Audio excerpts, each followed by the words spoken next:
বন্দে মাতরম। তৃণমূল কংগ্রেস জিন্দাবাদ।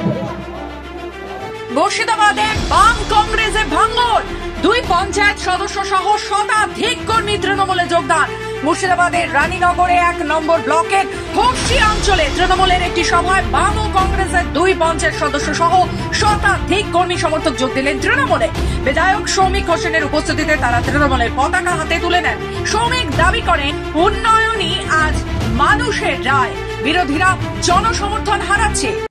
কংগ্রেস সিপিএম এর জোটের 2 জন রানিং মেম্বার এবং 6-7টা প্রাক্তন মেম্বার এবং যারা কংগ্রেস সিপিএম এর যারা নেতৃত্ব, মজিবুর থেকে, পিন্টু থেকে শুরু করে, বাইজামিন থেকে শুরু করে আরো যারা নেতৃত্ব ছিল, আজকে হুরসি অঞ্চলের কংগ্রেস সিপিএম এর যারা জোটের নেতৃত্ব ছিল তারা সবটাই আজকে 500 লোক নিয়ে আজকে তৃণমূল কংগ্রেসে যোগদান করলো এবং এর ফলে হুরসি অঞ্চল প্রায় বিরোধী শূন্য হওয়ার মুখে।